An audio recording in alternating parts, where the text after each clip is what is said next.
Just before Rob comes, I'd like to let you know a little bit about how we're thinking about the possible endings and endings of the retreat.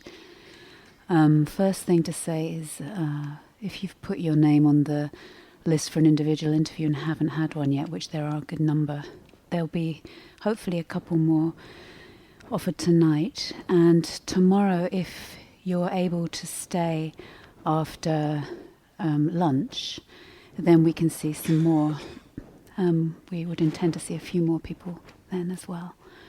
So, yeah, and if you want to check in around that, or let us know when you're leaving, and you're still on the list, let us know that. That would be great. I said the other day, that people who haven't had a chance to express their love and thanks to Rob in an individual interview, or if you had one and didn't still get to do that, we'll make a kind of time tomorrow, semi-informally, but in the lounge after the closing session here, so 11:30, where it's also room cleaning, so that still has to happen, and all of that, and the books and all of the rest of it in the library. But in the lounge, Rob and I will be there, and people, if you want to have a moment, to a minute or two or three, but that you want to have a private word with Rob, if that's what you would like to do, then that's the kind of way you can go in and out of that, like that.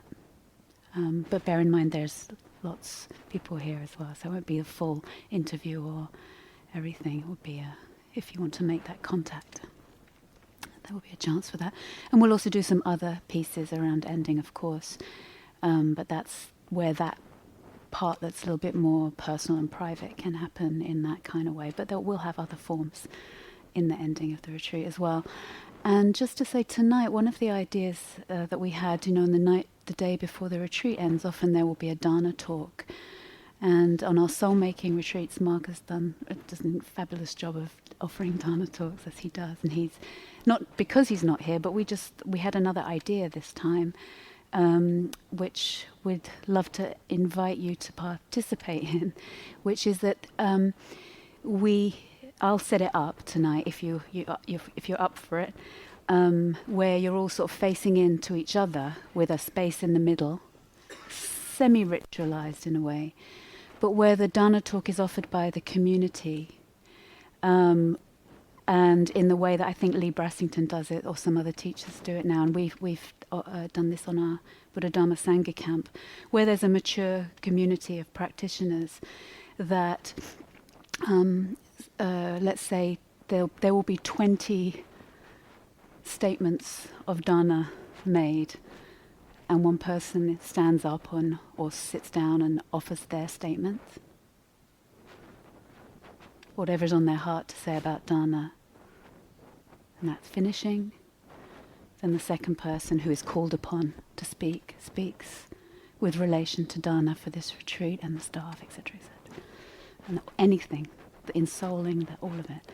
Third person, and when 20 people have spoken, or we can decide the number we think is good, they're not each giving a dharma talk. They're offering the part that's in their heart, right? And then when 20, if that's what we decide is the number, are done, then it is complete.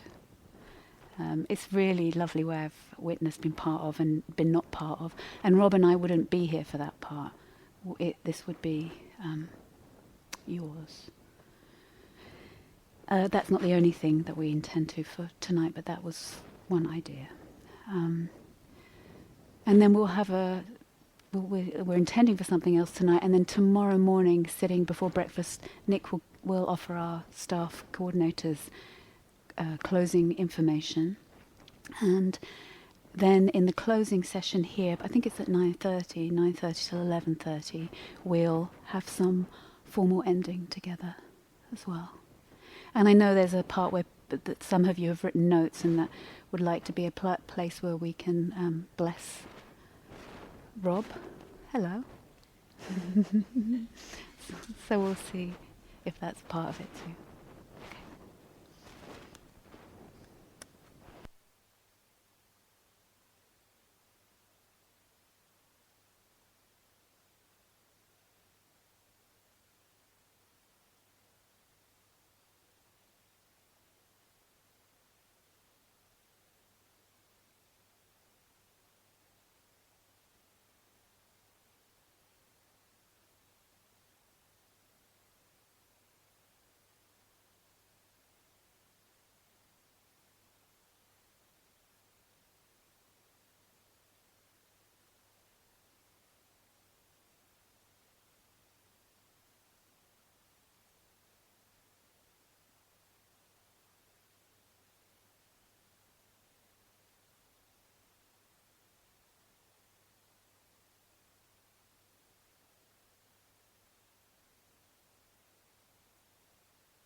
again, I apologize. I had a couple of appointments and I didn't have time to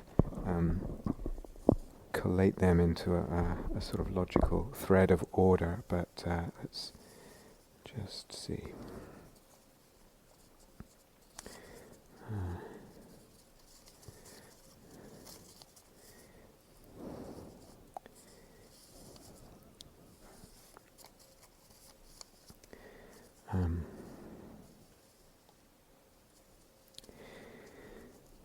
Is there a reason you don't have a ceremony of taking some form of precepts at the beginning of this kind of retreat? I would find such a ritual very supportive in the creation of boundaries and safety within which this beautiful work can take place. Thank you.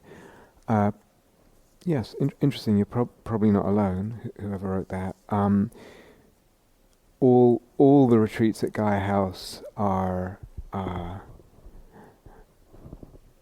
run with the explicit understanding that everyone here will be keeping the 5 precepts,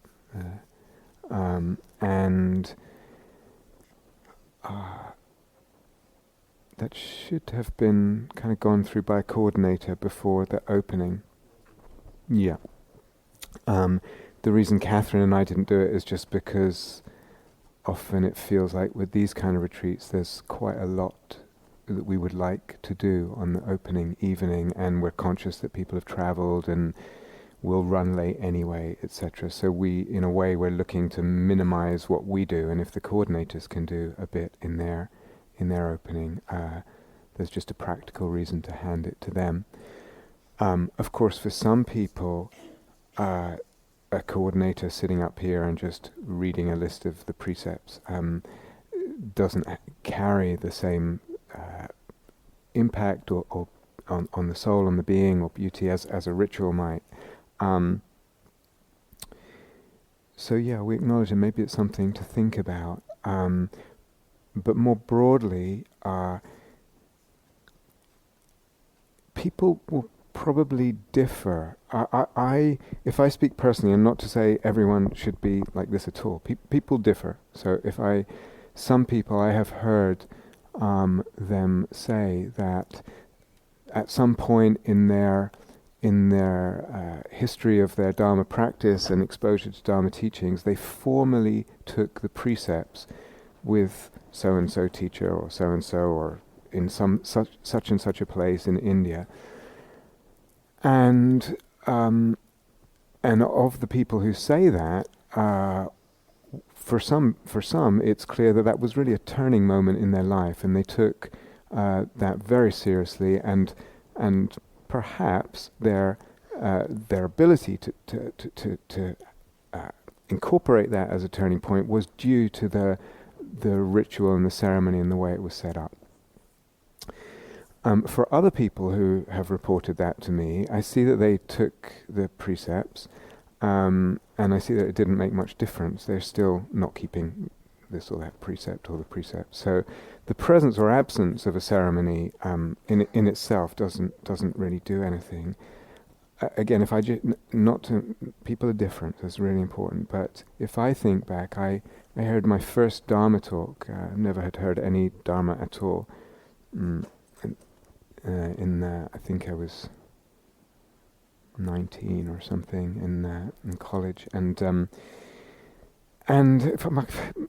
probably memory's a little hazy, but I seem to think I seem to recall that the teacher just sort of talked for I don't know how long and went through the precepts and the Four Noble Truths and the Eightfold Path in one talk, and I, was like most other 19-year-olds, ingesting certain substances and things like that, and partying, and And I heard this talk, and I stopped smoking cigarettes and drinking alcohol and everything just there, and I practiced every day since then. Apart from when I had that thermonuclear explosion thing when I was actually sent away from a retreat, but that wasn't for breaking the precepts. That was for being nuts. So my point is that the presence or absence of a ceremony, it may help some people. It may do nothing. To me, the precepts are just a way to live. They're just completely incorporated into my being. And I would say, these practices we do, any Dharma practice, they totally rest on the precepts. So that's what the Buddha talked about. We talk about foundations, bases, roots, etc. The precepts are a foundation. You want to start playing with all this like super fiery eros and things like that when you don't have a kind of basis, really rooted basis in the precepts. It's not going to fly. Things will break. The vessel, the ship, will fall apart on the stormy oceans. So to me, they're just completely integrated. Maybe so much so that it's a blind spot, and we should emphasize them more because it might not be the case for other people. But for me, they're how you live. They're not necessarily how you be on retreat or off retreat, or now we're doing something special. It's part of how you live. And that goes with a commitment to kindness and compassion and care and sensitivity and all the rest of it. This isn't in the question, but I will just add. So they form a foundation. If we pick up on the language, I think I seem to have been absent every time. Catherine seems to have gone through this with you, but the difference between foundations and roots. You've said that. Yeah. No, physically absent. Yeah. So anyway, yeah. So there's a foundation, and then what happens to the precepts as the soul-making Dharma goes deeper? Or we should say this, what happens to one's relationship with ethics as the soul-making Dharma goes deeper? When I first started talking about soul-making Dharma, I hadn't even thought of that word back then, but I think the first couple of talks I gave were actually about ethics. If I remember, The Meditator is Revolutionary and The Necessity of Fantasy, they were about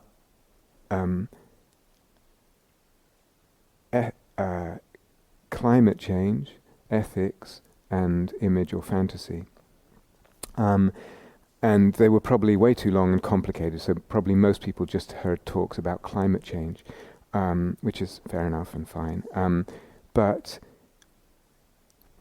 part of the point I wanted to make, and I still want to make it, is that it can be easy and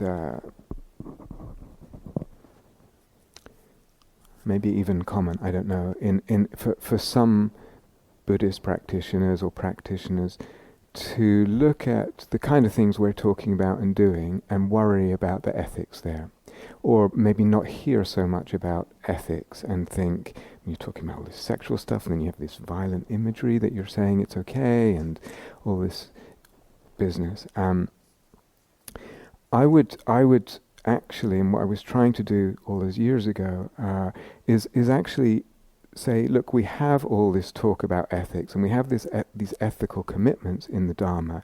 Are there not gaps in them? That image is operating anyway, whether we have even heard the word imaginal or soul-making, so that oftentimes the image, that's the archetypes that are prevalent and dominant and influential for a lot of Dharma practitioners are ones of passivity and equanimity.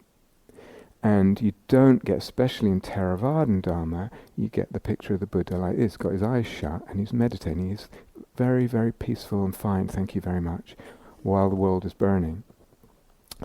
And it's not at all to blame the Buddha or anything like that, but images operate for us. They're highly influential. And so what can happen, I'm not saying it always happens, what can happen is that then there are crises, and the range of responses, or the range in which the self, the practitioner self, can then manifest and embody forth, or speak up or not speak up, gets limited by the archetype that is unconsciously operating. Do you understand? So, what happens when we do soul-making dharma, everything gets stretched, the archetypes get stretched. So there is the place of the troublemaker. There is the place of the person who will not shut up, who will rage, who bellows fire, who puts themselves on the tarmac and gets arrested, as some of you have been doing. It's just a different archetype. It's extended the range of archetypes, and in the extension of the range of archetypes, it's extended the ethical, the ethical response. So you say, I'm okay because I'm following these 5 precepts, and there's actually very little engagement with ethics and very little kind of creative tussling with the wrestling with the kind of almost impossible questions and conundra that we have in modern times, in a globalized society. Friend went out and bought me this. I don't know, where the hell did this come from? What conditions was it made under? Who suffered for this and who profited? Keep the 5 precepts. Doesn't say anything about sweatshops in Bangladesh or whatever it is. So I'm not saying there is, but there is always like, when the eye's awake, it's like looking where there can be a kind of complacency. Oh, I'm a good Buddhist. I follow the precepts, but there actually isn't that real wrestling. What on earth are we going to do about climate change and species loss when there's 7 billion people to feed? Most of them are in poverty, not most, but etc. These are difficult ethical questions, and if it always looks, it just looks peaceful, it looks okay, it looks equanimous, maybe the heart feels a little something. So soul-making, I would say, has, if you like, the foundation of ethics becomes a root. In other words, it becomes something organic that can grow and nourish, like a root of a tree grows. You understand? But then that enters into difficult territory.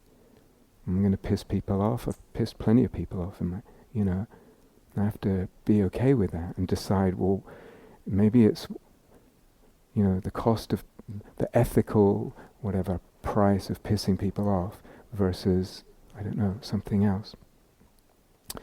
So that's one point. The second point is element number 27. This is actually one that I know. I think Marion will tell me I've got it wrong. Is it values? Yes. So values. Values, and that includes ethical values, moral values, are actually implicit in images, interestingly. So they're not immediately obvious, but the images that we are ethical beings. Again, I was physically absent, but I think Catherine said the thing about when the word justice is mentioned, that actually more of the neural network lights up. Okay. We have the human soul, the healthy human soul, let's say, has this love of moral values. And I was planning to give a whole series of talks on ethics, but I got the metastatic diagnosis and have just been completely busy with that. But I don't know. Well, I hope it'll be possible. But the point is that values, including moral values, are actually wrapped up in images. They're there, and again, we can tune to them, turn them on, see what they say, get turned on by them. And the whole question of values. Look, humanity has been debating ethics and values, and since before written history. It's complex. It's one of these subjects that's so rich it's unending, and it's not comfortable. In other words, if you think you found easy answers to ethics in your life, you're just not really engaging it as fully as it might be engaged. They're open-ended, ongoing, difficult questions that we wrestle with. And if there isn't that wrestling there, well, something else is going on, but it's not that full rooting or becoming root of ethics. But going back to what I said before, the range is extended. So it doesn't just look kind of, oh, he speaks softly and calmly and it's all very loud. He's very good at letting go and equanimity and never says anything that might offend anyone. You think about Jesus or someone, of course it got him into a lot of trouble, didn't it? It didn't end so well, depends where you put the ending, but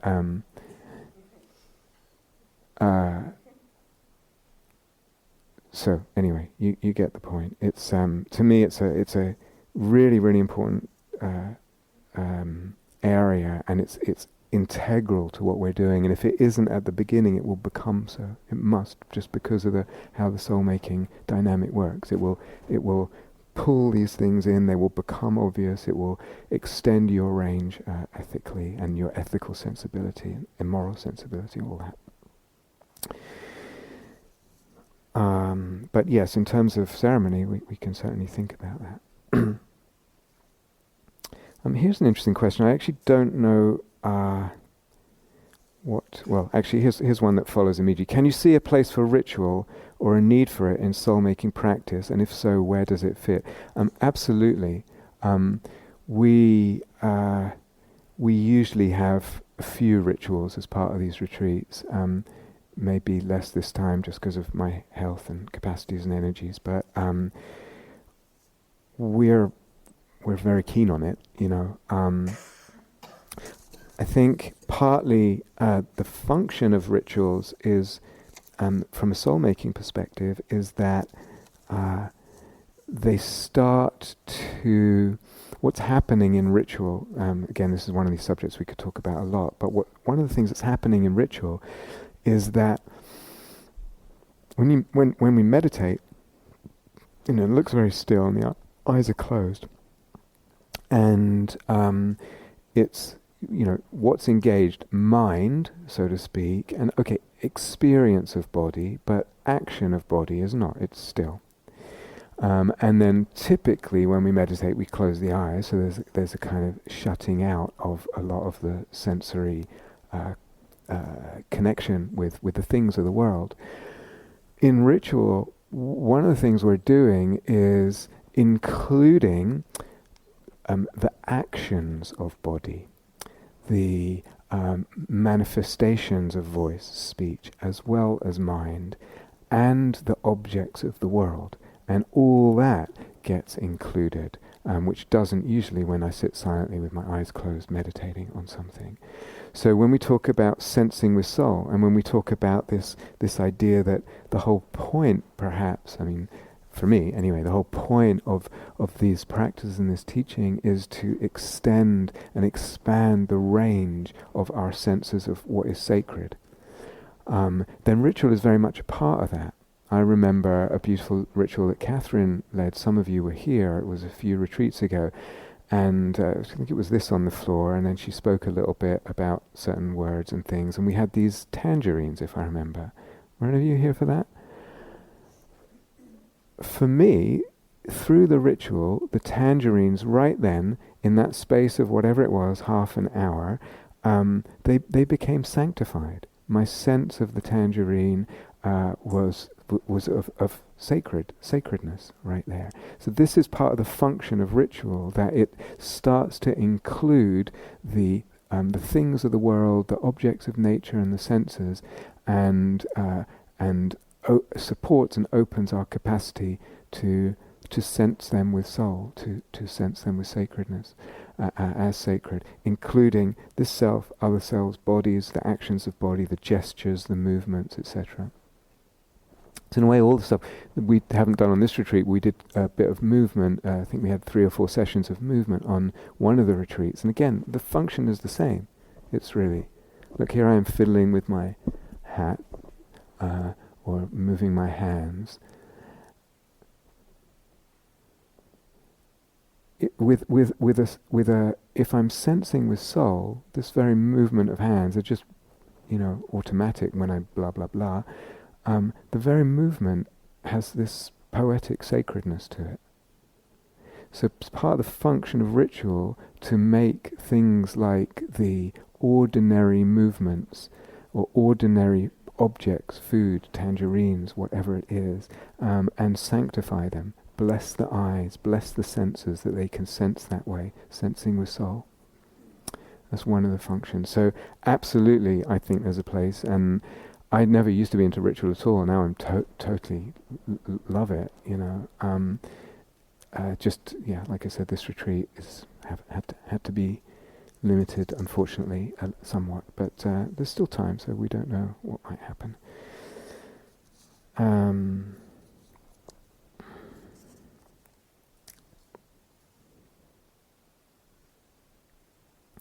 There was another question. Yeah, here's the question I didn't quite know how to answer, really, but I'll say it anyway and see what comes. Do you think any consent is needed before relating to someone as image, live in the moment? For example, over soup yesterday, I had a highly erotic encounter with the person sitting opposite me. My energy body was very alive and it felt soul-making.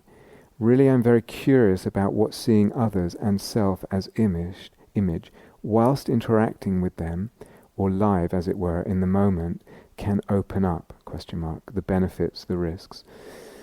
I don't know about the consent thing. I think that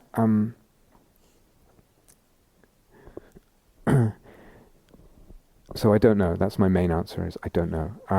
But I can tell you the kinds of things that I'm thinking is that if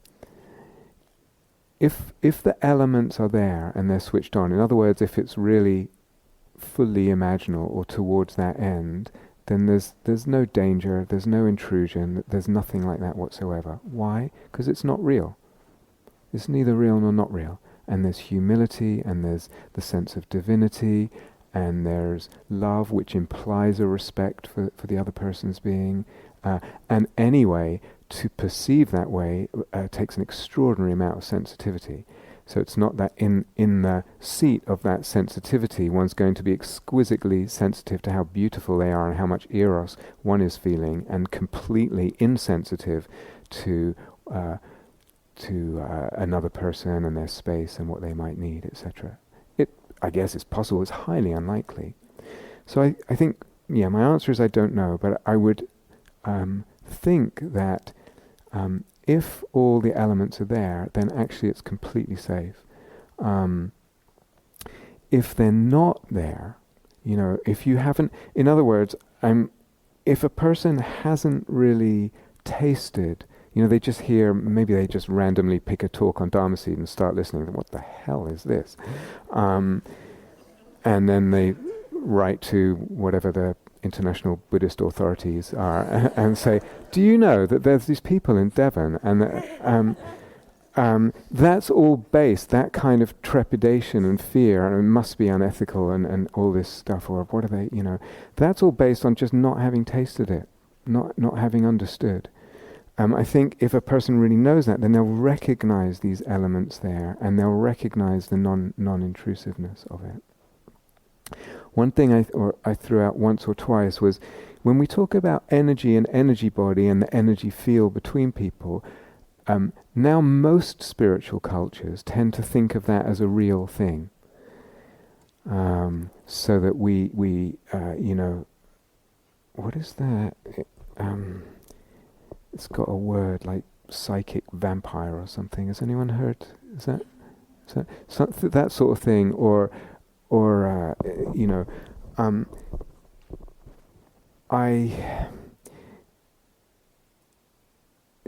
such things may well exist, absolutely, but it's not, certainly we're not doing any kind of psychic vampirism, but more importantly, I think when things really get going, the sense of the energy is neither real nor not real. Not just the image, not just the object, not just the self, but also the energy. And that does something as well. Yeah? In other words, it makes it unintrusive, uninvasive, etc. But if these pieces aren't there, and you just kind of hear a bit or something, and then you feel like, a person feels some kind of license, basically it's just saying it's okay, to do whatever, or I would get a little nervous, with that. So those are some of my thoughts about that.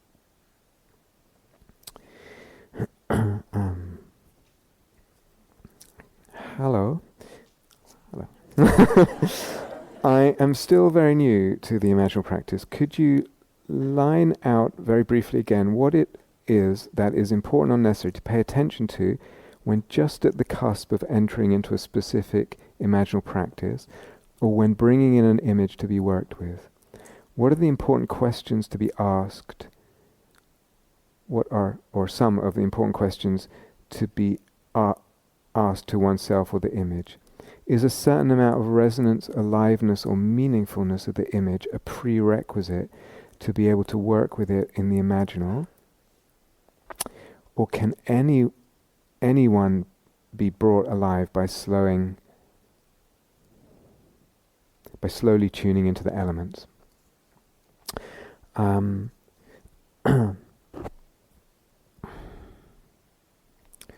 Again, I would. The simple answer is I would point to the elements, and they don't necessarily have to be in a specific order. So it's really, I can't think of an example right now, but there's many examples where I might have given, I might be sitting and maybe not feeling so well, maybe affected by drugs, maybe not. It's kind of irrelevant. The point is that the mind drifts off whatever I was trying to do, and there's sort of bits of daydream floating around for some moments. And some of those daydreams, the initial things, they're nothing interesting there. There's many times where actually, for some reason, I decided to take one of those, daydream fragments or something, and actually bring it in and work with it, and it becomes imaginal. The one often for me is music. Is just sort of music is going on, and then I sort of work with that, and very rich imaginal territory opens up with the sort of musical daydreams that were going on. So it's not the object per se. It's more the way of looking, the way of relating, and everything that we've been talking about in terms of energy body and attention to the nodes, or seeing if I can ignite this or that element, balancing, seeing if the self can get involved. All that will fertilize and support whatever is going on to become more fully imaginal. And as I said when I gave the short talk on the elements of the imaginal in the lounge, there's this tension, there's this kind of creative, contradictory nature, contradictory relationship between some of the elements, so that we have the very first element of the lattice is just the lattice itself. In other words, it's saying, look, it's not the object, it's the way of looking. Remember that. And all these elements are part of the way of looking. Nothing is inherently imaginal. So, Lord of the Rings movies are not inherently imaginal. I mean, they might be to someone, or they might be to someone in a certain state of mind, but they're not inherently imaginal. They've got ogres and I'm not really into them, so I don't know what else do they have. They have princesses and wizards and elves and all that stuff. You think, it's hobbits, the middle, whole landscape. You think it was totally imaginal, but it's not inherently. So mythical content doesn't equate as imaginal. Imaginal in our language means the elements are coming alive, and the more they come alive, the more the further, or the more fully or authentically imaginal in what we mean. So what that means then is, in terms of this question, is that on the one hand you've got, okay, it's kind of up to me. It's kind of up to me to finesse and work with and shape my way of looking, meaning my whole relationship with this object in the world, or this image, or whatever it is, right now, and maybe in doing that, maybe in that technical art, let's say, in the art of the technique and the technique of it, it helps the most seemingly irrelevant thing to become fully imaginal. It was just this blah blah blah that went through my mind, but actually because the relationship has been worked, I've done that actively. Yeah. So you got that on the one hand, the sort of encouragement to be active, to say you can change the way of looking. You can play with the relationship, and if you do that skillfully and with art, you're going to create a kind of relationship in the moment that allows the image to become fully imaginal. So you got that on one side. On the other side, you've got element number, I've no idea, which is grace, with the implication that, and maybe you've tasted this, a lot of these elements are kind of to be noticed. So it's more like, it was a grace, it was a gift. I couldn't have made that up. I couldn't have choreographed it, and the very precise way it was kind of mirrors my life or my dukkha or my, So you've got this kind of inexplicable gift, grace, or inexplicable on one side, in a somewhat contradictory relationship with the encouragement to develop one's techniques and skills. But basically, I guess I would point back to nodes. There might be something in terms of that node of grace, of a certain posture that's open to grace. That goes then with humility and reverence. So a certain poise, and I feel that's very much part of these kind of practices. It's not all about, right, let's fix this thing, nor is it all about,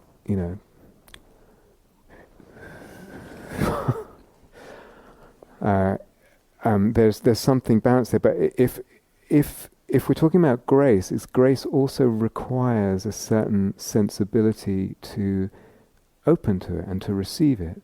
It's actually quite a delicate, beautiful, subtle poise of the being to be open to grace and to notice grace. Does this? Yeah. So there's a tension here. So I wouldn't point to any one particular thing. It's often good. Energy body is always a good place to start, but it doesn't actually have to be linear at all like that. So I think that answers. Is that okay? Yes? Or is there more? No, it's good? Okay.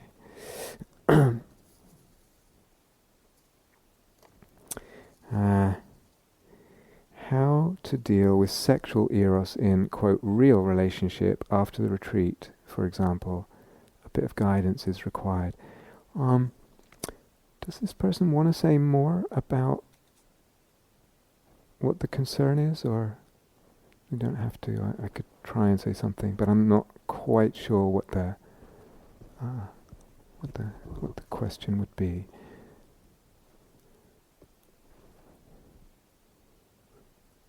Yeah, okay, you don't have to. So, how to deal with sexual eros in real relationship? So I've no idea what I'm trying to aim at with the response here. I wonder whether what's prompting the question, or part of what's prompting the question, is just again that obviously we're aware, everyone's aware of, sexual desire can harm people. In fact, mostly when there's sexual desire, at some point someone or other gets hurt in some way or another. And certainly there's the possibility of intrusive or unwanted or abusive sexual desire being acted out and being devastatingly harmful. So I wonder whether the question is coming from a concern about that, and then therefore not quite trusting the soul-making practice and one's own capacity to sort of tolerate eros, to be aware of it within this imaginal middle way, neither real nor not real. I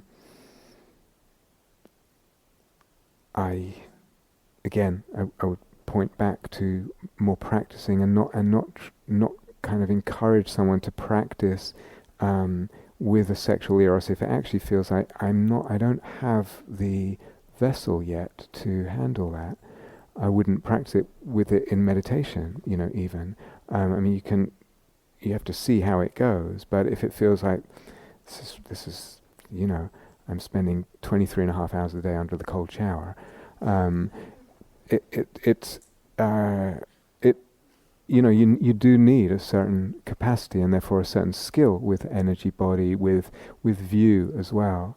One of the things a while ago I threw out in a talk, and I can't remember what they are now, was a list of things you can do when it starts to get really hot.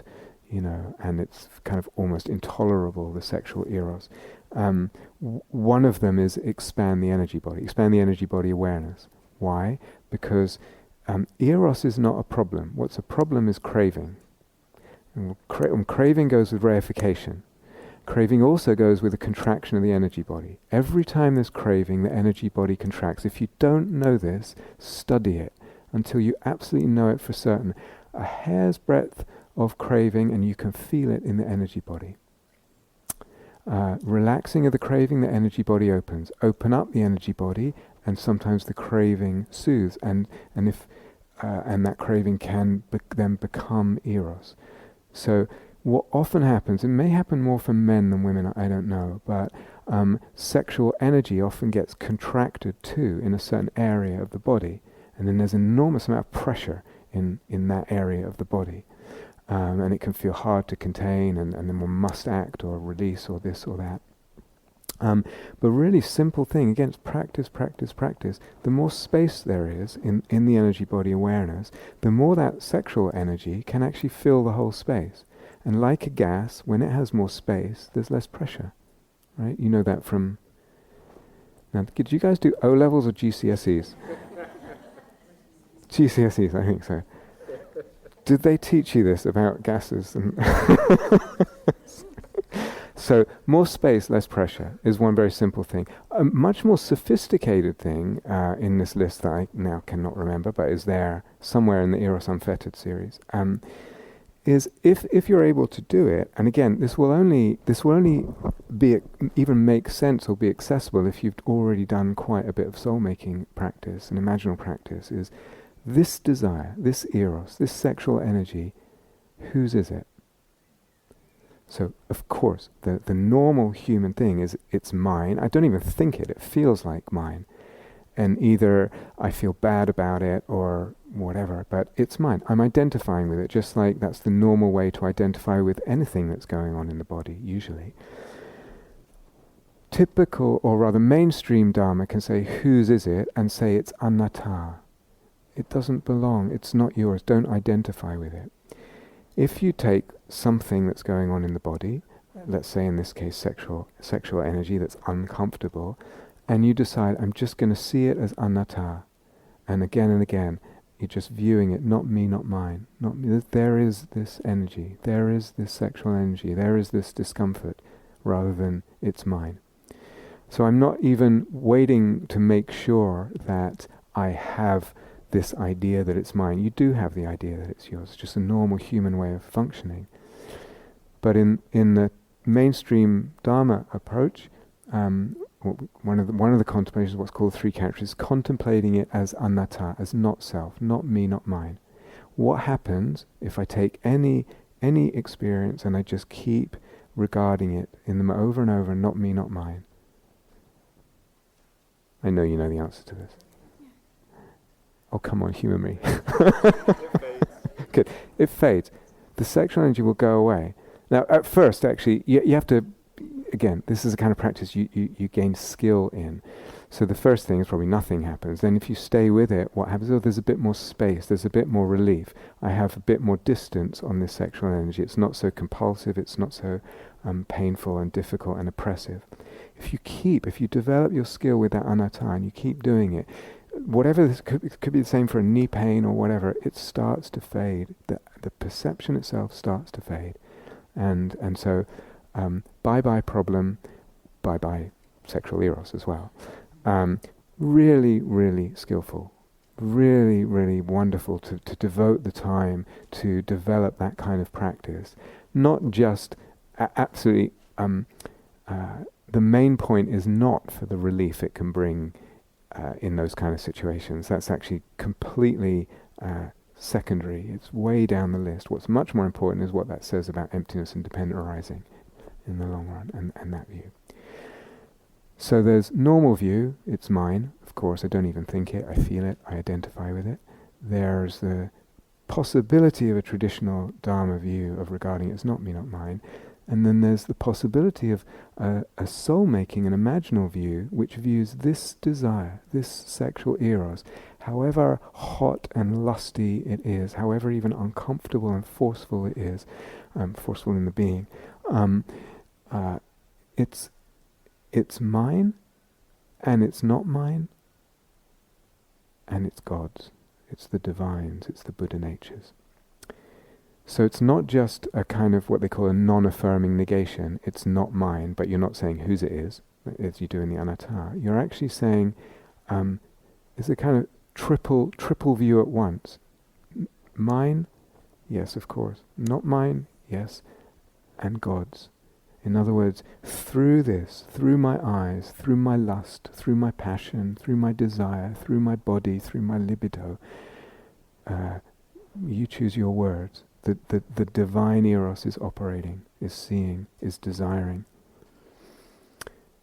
Is that an absolute dogmatic truth? No, it's a poetic point of view. We're entertaining a logos, a certain logos, and what happens when we do that? A whole other level of beauty and soul-making comes in, but also the pressure comes off, because the tightness of the identification with it makes it uncomfortable. And the divine, or whatever, the Buddha nature, when it's seen as part of that, it's the problem goes out of it. But the eros stays, unlike with the anatta. Does this make any? Yeah. So that's quite a sophisticated thing to do, but it's there as a possibility. In terms of this note, how to deal with sexual eros in real relationship after the retreat, for example. Yeah, I'm just not sure what's behind it. It might be something to do with a long-term relationship and where things are at in terms of the intimacy and the sexual intimacy, and one person feeling, I want to kind of open that to another level, the possibility of that, and not sure if the partner is interested. I couldn't possibly answer that question without hearing a lot more and talking a lot more about the nature of that relationship and what's possible. I think, like all retreats, even a sort of mainstream Dharma retreat, we have to be careful about what we, in our enthusiasm, what we then want to impose on others, particularly those who are close to us, who might not be interested, who might not be ready for it, it might not be what they want. And certainly if you go, lustily speaking Greek to them, it may not go down so well. They're not. So what are you even talking about? And so all this, just like any retreat, it asks for a lot of sensitivity, a lot of care, but also for the other person, but also for you. Also for you, that we'll go through this again, but you're going to be very sensitive. You're going to be primed. Certain deep soul desires come open and on fire, and we're basically saying, let yourself have that. Let yourself open to it. It's part of who you are, and everyone else is, or most people seem to be allowing that. And then suddenly, one goes out into the world, and it's not like that. That's not the agreement. That's not the view. With back to structures and whatnot. So, really, to take care of one's own openness and sensitivity and vulnerability, but also those of others. So, I'm sorry, I can't say much more than that. And I might have completely missed the point here, but there's a chance to ask again or write again if you want. Yes. Please. Is that Lauren? I can't quite see. Yes. It's about the sharing of images of others with others. And we've both talked about at this point choosing not to give teachings on that. Yeah, maybe I'm like maybe I just want those teachings, but there's a sense of, as soulmaking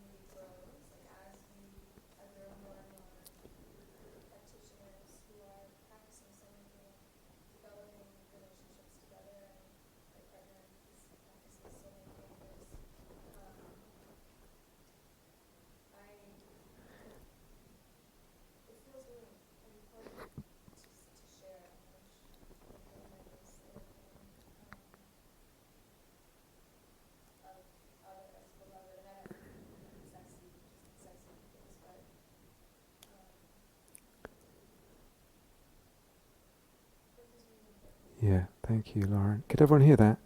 Yeah, yeah. I think it is important, and it feels as you haven't said it, but it's just it would be a natural outflow of the richness of the practice if one's practicing. So we did a little bit on some of the last few retreats of sharing a very formal exercises where images were shared, but not necessarily the other as image right then, but just sharing images. And you could, those of you who did that or have done it from the recordings, you can get a sense of just how potent that is, and the way we're just touched by the poetry of someone else's image. It's almost like an image can be infectious or shared, or this image, I enter into an image that oftentimes I find in interviews, someone shares an image and I'm living that image right there, and it's as if my eyes are as valid almost, my sense of the image as the person. It's very potent, or it can stimulate another image that's not the same image. So yeah, again, if we had more time, etc., on this retreat and more capacity, we would have done more of that. With the working with another, and they, each other is the image for each other in real time then. Two things to say about that. One is, if you're already with your partner and there's already that, and that's who you're doing it with, in a way, then there's not the danger of, if you're doing it with someone and maybe they're married to someone else or whatever the agreement is, they're not in an open relationship, etc. And then there's all this eros potentially flying around. And you have to, it's like, can we handle that? Are we okay with that? So that's a big ask. One of the reasons why I'm a little bit cautious about sharing some of that material is also because I feel at this point, and maybe even more so given my predicament health-wise, I feel that these teachings, or a lot of the time I feel, sometimes I'm like, oh, whatever. But a lot of the time I feel that these teachings, they're so new and they need safeguarding. So even if 3 people went out and started to do that practice with great enthusiasm with someone where there was a boundary, and then that boundary was transgressed and other people got upset, and then rumors went round, it would actually affect the whole thing. And it would affect what people think, and the Gaia House would say, well, I'm not sure that we want to allow you to run another soul-making retreat. So I feel ultra-sensitive to the various ways in which, that's just one way, but the various ways in which this kind of paradigm needs a bit of protecting, certainly at this stage where it's so new. The thing about, everything's unlike in the Buddha's time, or even at the start of when insight meditation came to the West in the 70s, there wasn't internet back then. Nowadays, one of us says something, it's on the internet, and someone in California is already doing something weird with,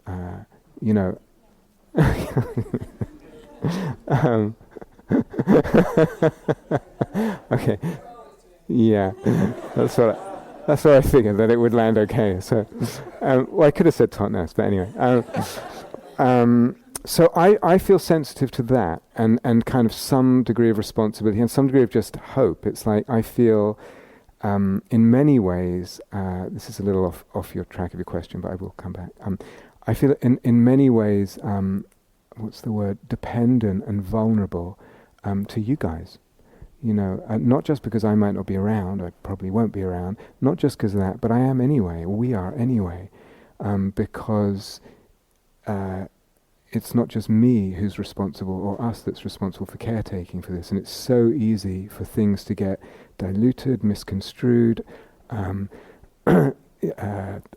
acted on, rashly or without care, that then has influences on, on other people in this room who didn't even know what you did or whatever. So that's one of the reasons why I'm a little cautious with it.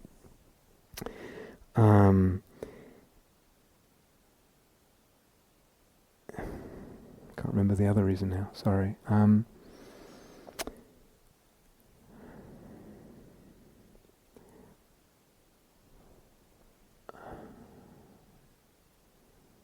Sorry, gone blank.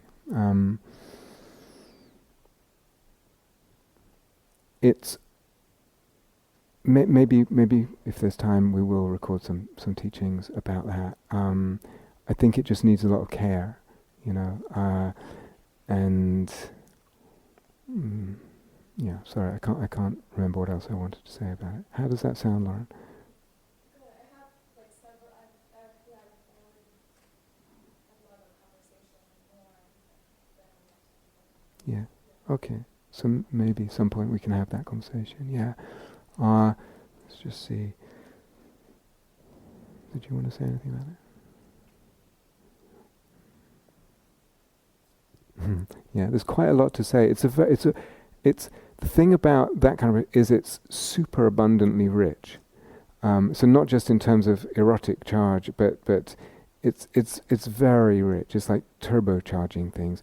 Not always, because sometimes there won't be that kind of spark between people. But so it's asking a lot. It's asking to handle a lot, and one needs to have that possibility within oneself and in the dyad. Yeah, sorry, I'm just losing what I was going to say. So yeah.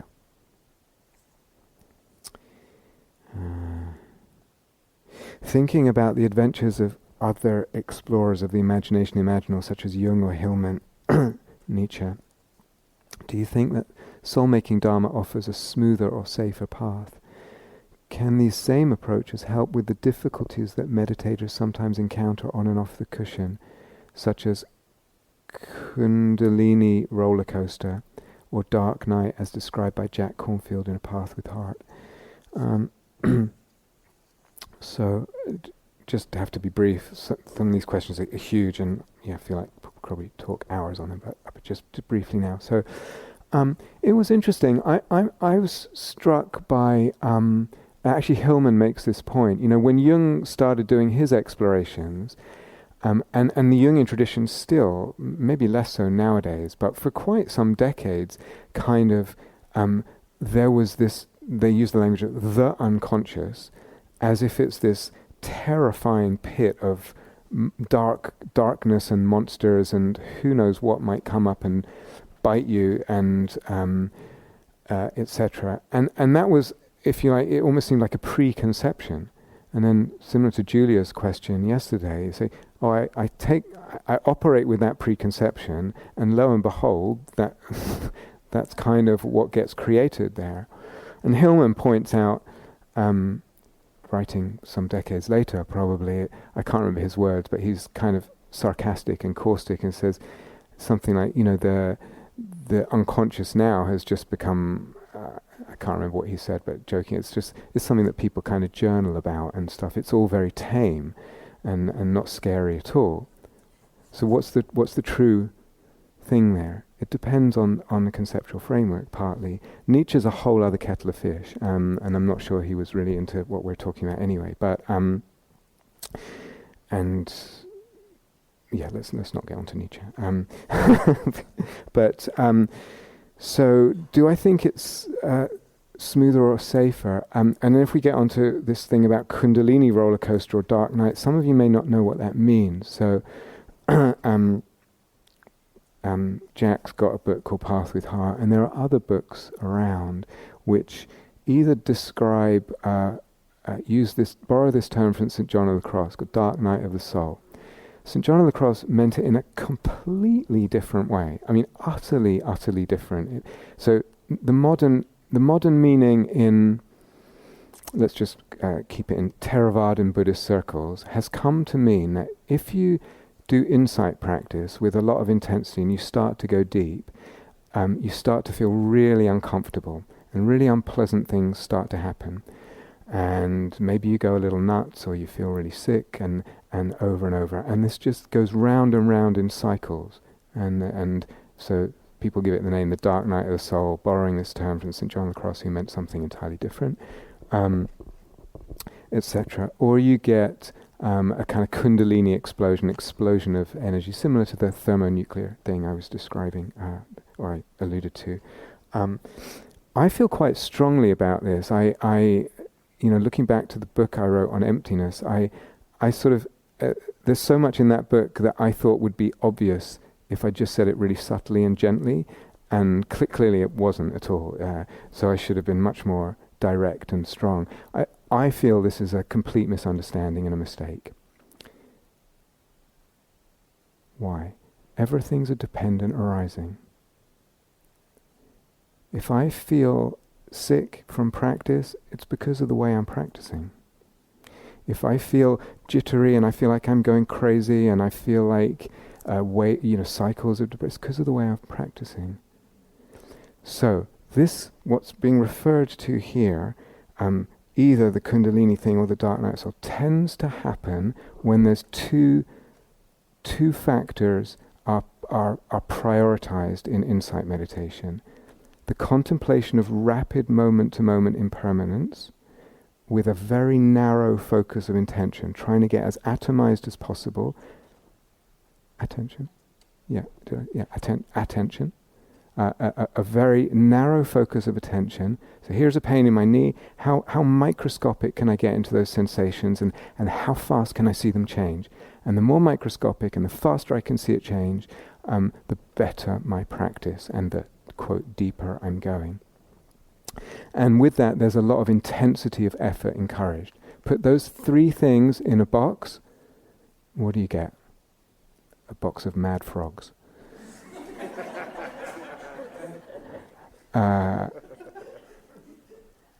Not for everyone. It also depends on the psychophysical type.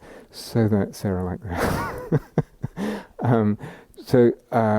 If I think about my psychophysical makeup, look at me. I'm even thinner than I usually am, but I'm thin. I'm kind of wiry and wired and sort of hyper alert and all that. Nervous. And this is the wrong body and psyche type to do that kind of practice. You get thermonuclear frog parts all over the place. And it's almost like you can just wait for it to happen. You put someone else in who their body type, it has words in Ayurveda, I can't remember what they are, but they're more, what's it called? Kappa. Yeah. They're more more plump, more slow, more etc. That kind of person can often, and also their mind is not so fast and intense. That kind of person can do that kind of practice all day.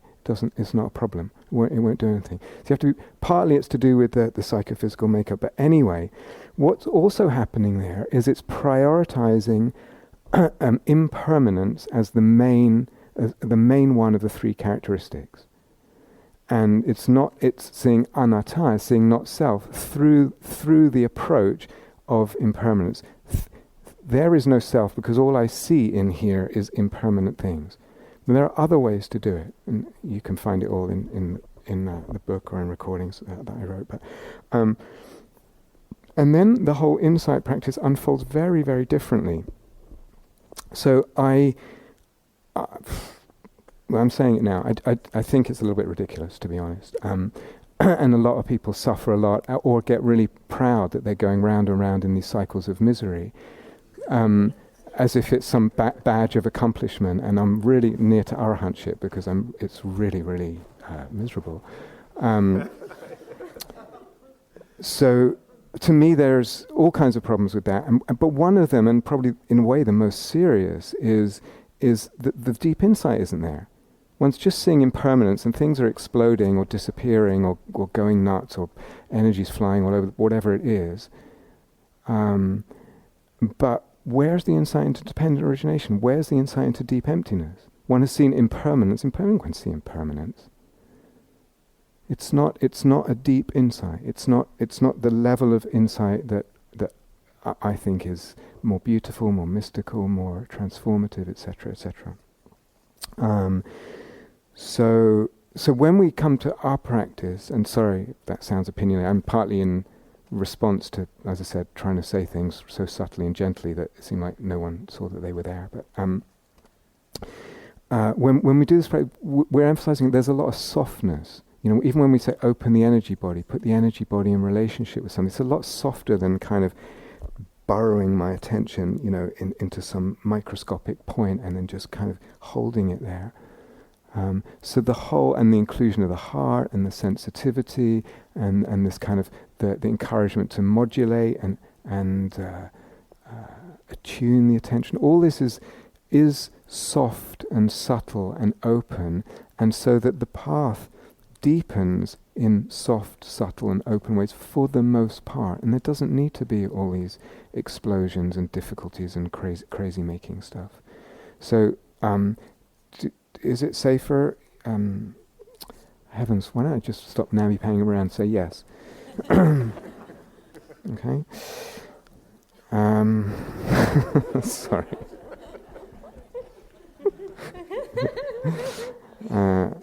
Now here's a question that went with a long question about the loving and being loved, etc. Is it okay for the person if I read the longer note?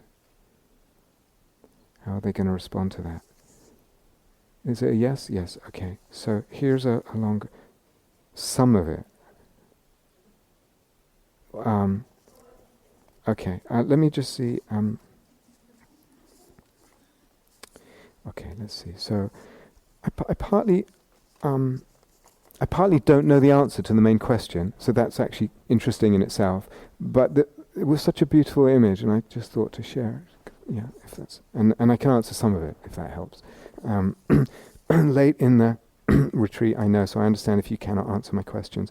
I feel moved to share an image anyway, and trust that in its sharing, something will reveal itself. A logos of keeping what is sacred, safe and protected inside will be stretched. I see. An idea, a pattern of keeping what is sacred, safe and protected inside will be stretched by sharing it. Is what? Yeah. Thank you. After the sharing last night, my energy. So that's a very important point as well. After the sharing last night, my energy body contracted in contact with the thought of Catherine and all the whispering angels' grief. This morning, an image arose of my sister. I think in part response to this, which touched me deeply. Background, not image. My sister is passionate, beautiful, has a soul that loves soul-making, naturally imaginative, highly sensitive, and possibly too sensitive and passionate for this world at this time, ? Since 18, she has suffered from schizophrenia and is now totally housebound. The outside world is too impactful. So the image, my sister is lying curled up on the floor in her flat. She is naked. Her features are not at all distinct, but I know it is her. There is more emphasis in this image on the room with tall ceilings. The space feels holy, sacred, like a chapel. The light is dim, yet there is luminosity. The colors are muted in hues of brown. The position of her body is twisted and contorted, indicating her the immense pain she is in. But there is a sense that she is assenting to this pain, choosing to remain in the room to take on the suffering of other souls who cannot or will not. Around her are a chaotic collection of eclectic objects, crisp packets, popped balloons, rubbish, trinkets, and a sense that a bird is building a nest around her.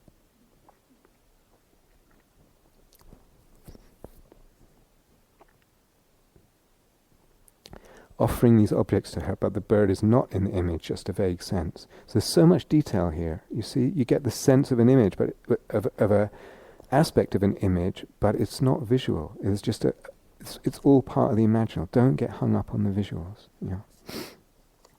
So the antennae are up, and just what's resonant. There's a bird, but I can't see the bird. I sense, I intuit. How do I know? I don't know how I know. It doesn't matter. What matters is the feeling of it and the sense of soul making. Continues. This image became like a holy altar. My energy body filled out fully, and inwardly I bowed.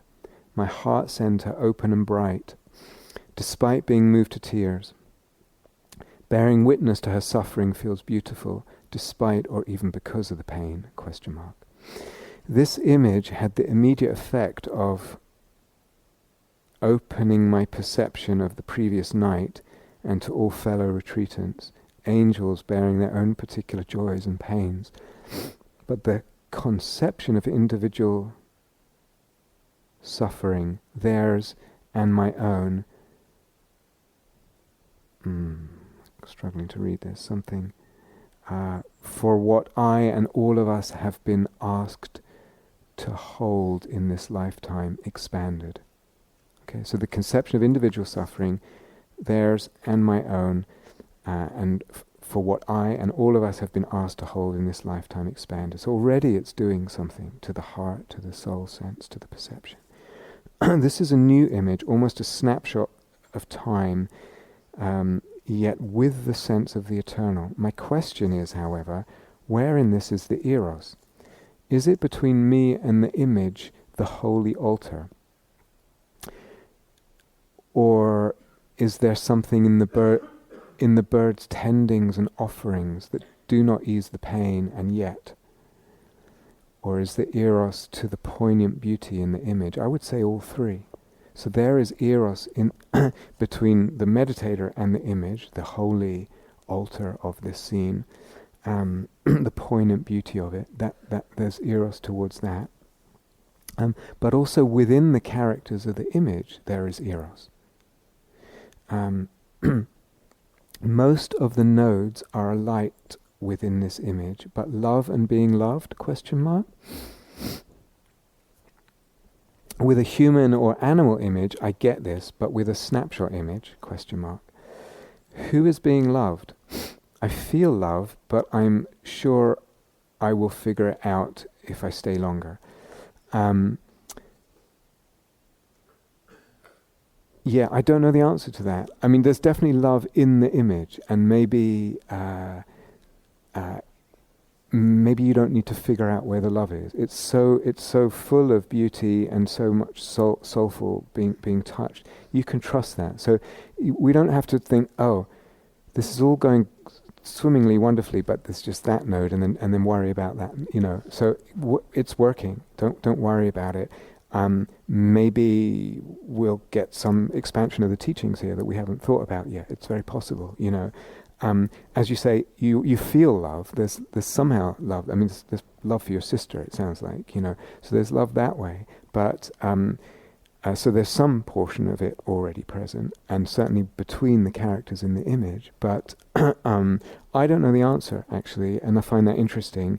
But it may well be that as you hang out with this, it becomes clear. I just wouldn't, it's a great question, I just wouldn't lean too much on it at the risk of kind of disturbing the natural soul-making sort of fermentation that's happening there. Yeah? Do you want to say more? Is that okay? Yeah, thank you. It's beautiful. Okay, it's 10 to 6. What should we...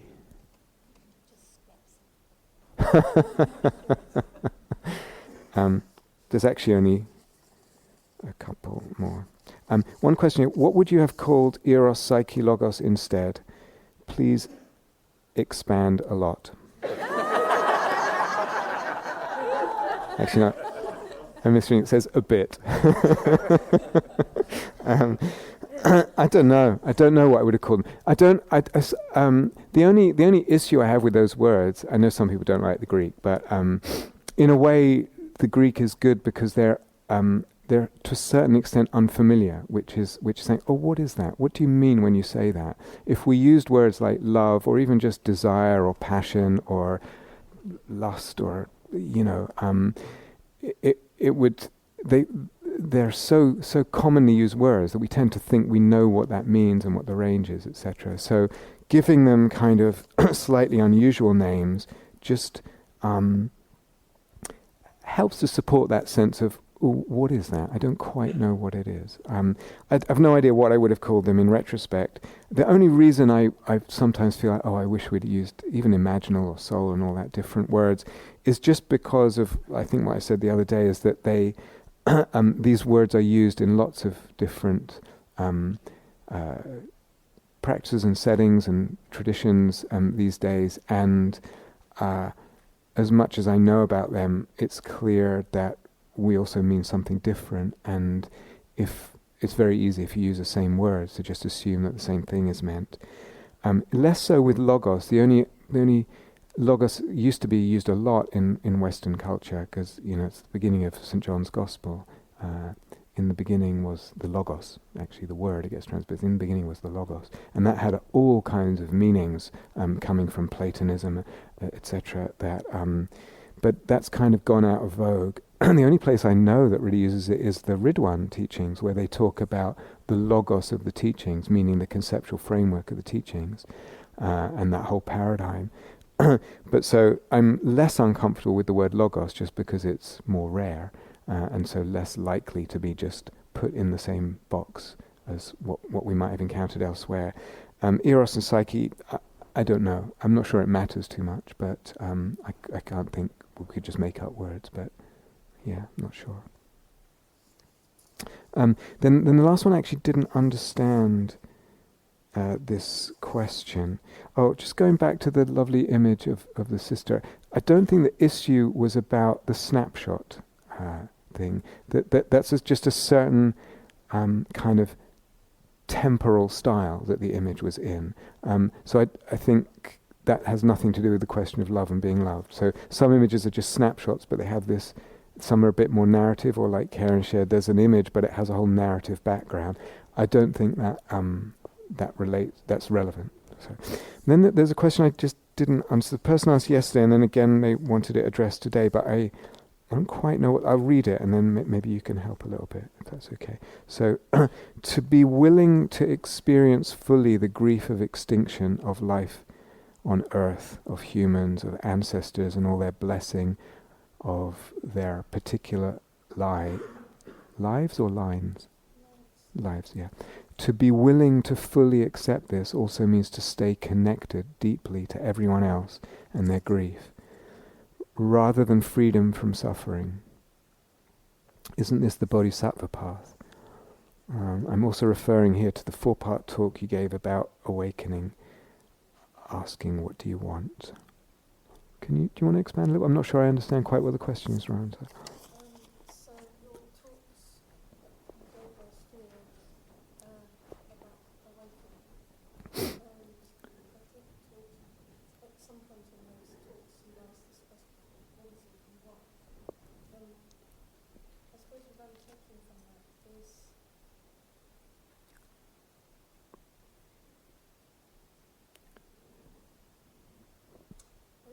there's a kind of choice in, awakening is about being free from suffering, and that if you make that your focus, then there's a way in which you're sort of turning away from the suffering of the world. And there's something about,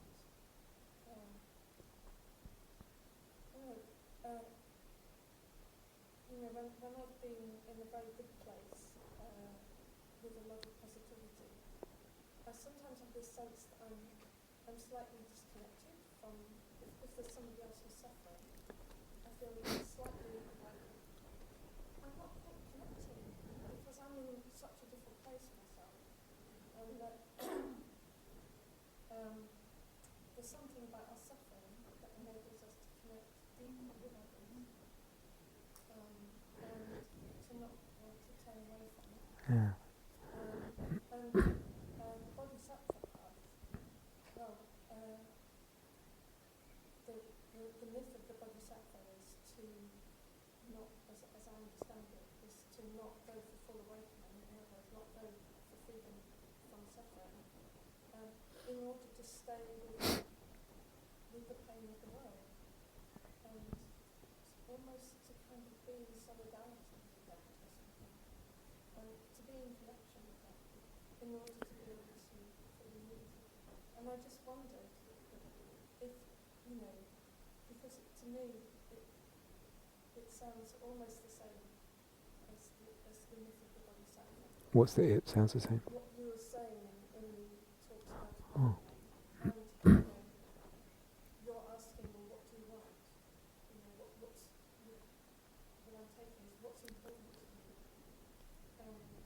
It seems to me that what's important to me is to follow the bodhisattva path, which is to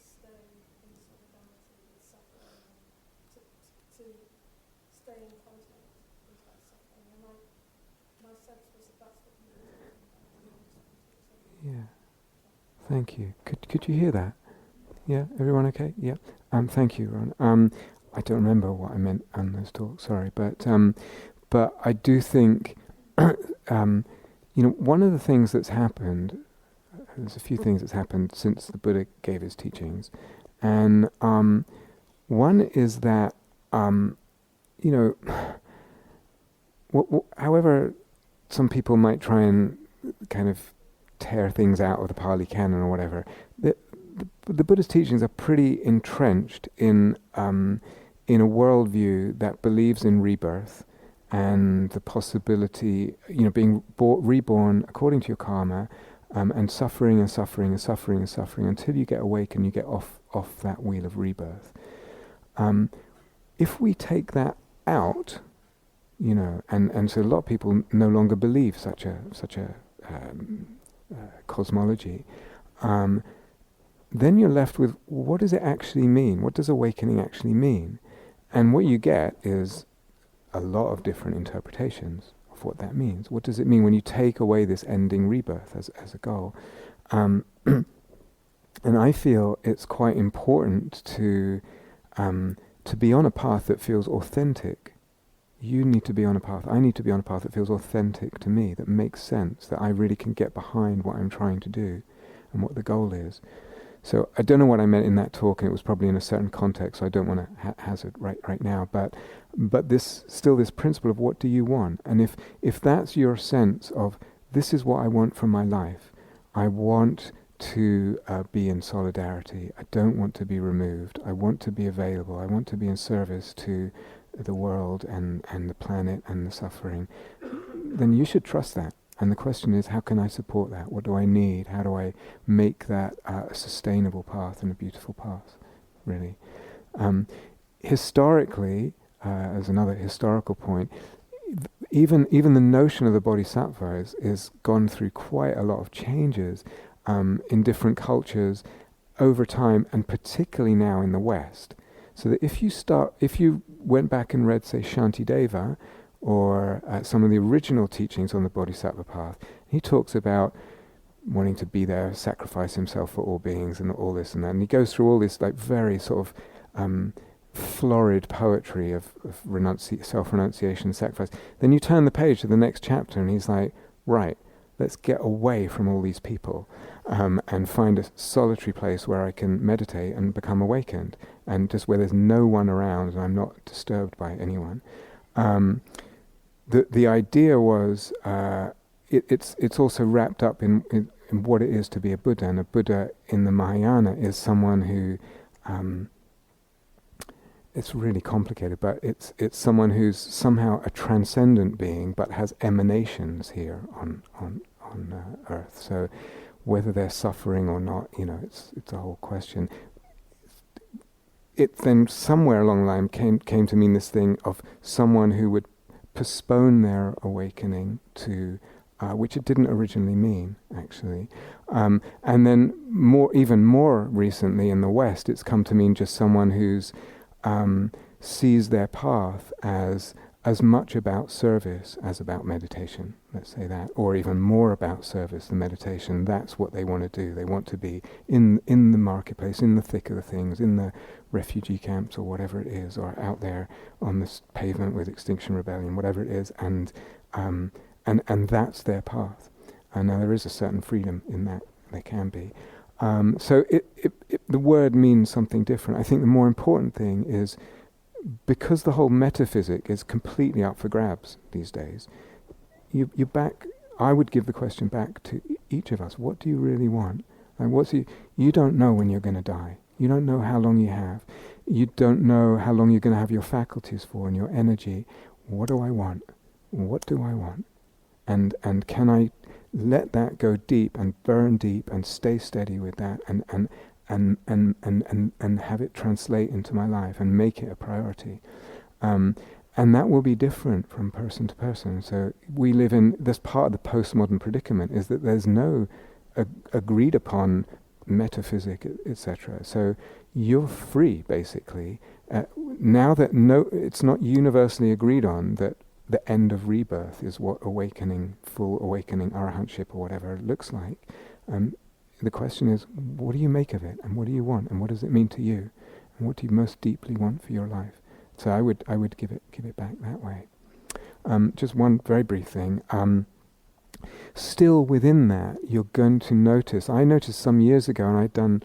I think this is more than 20 years ago, or maybe around 20 years ago. And I had been focusing a lot on jhana practice and really getting into it and making some headway and feeling super excited about that.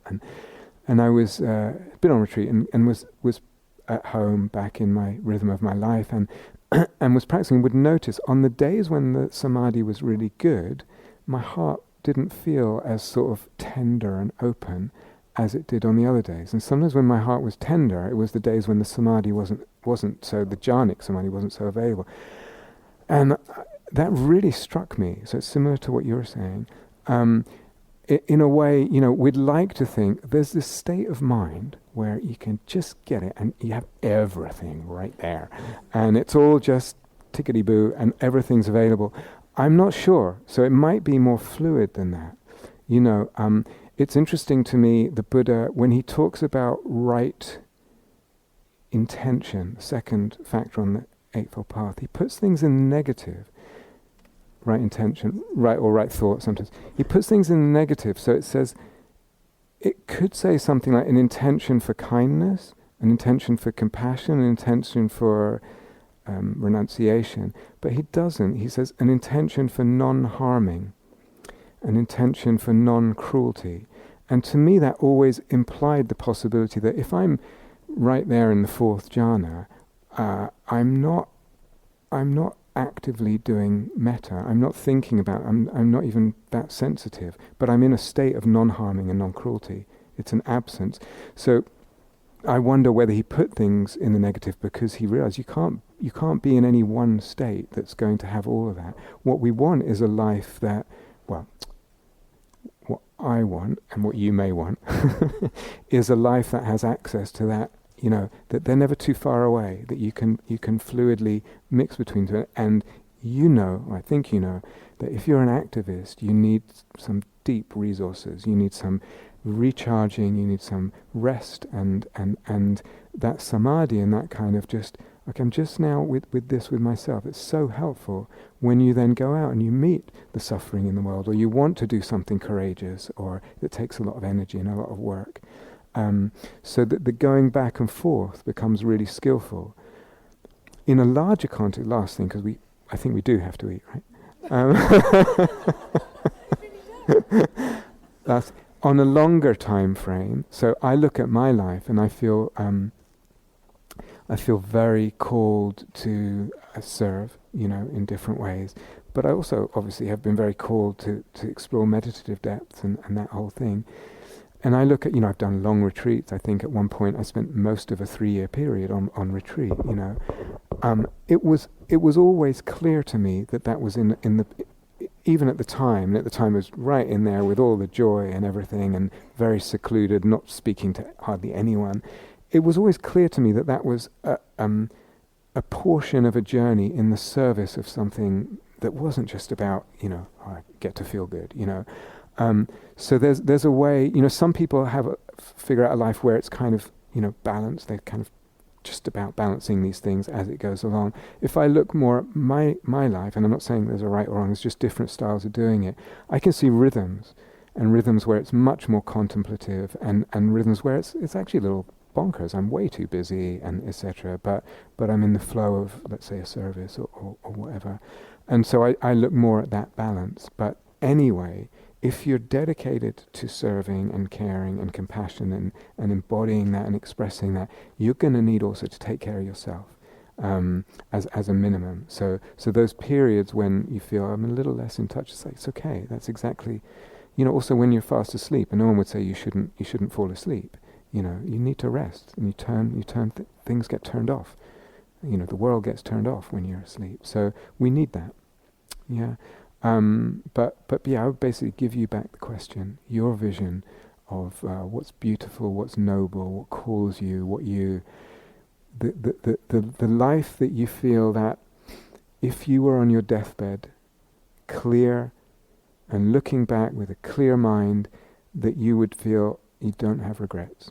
Not that you achieved everything you wanted to achieve, but at least you went for it. Yeah, that's important. And only you can answer that. I can't answer that for you. The Buddha can't answer, So that feels really important to me. Yeah, and to know that, to be clear about it, to stay close to it, to stay true to it, to live that with passion. Yeah, okay. Let's stop so that we can eat. Okay, let's just have a bit of quiet, huh?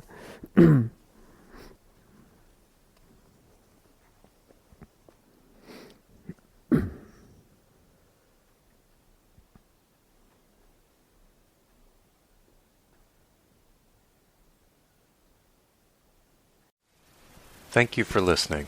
To learn how you can support the teachers and Dharma Seed, please visit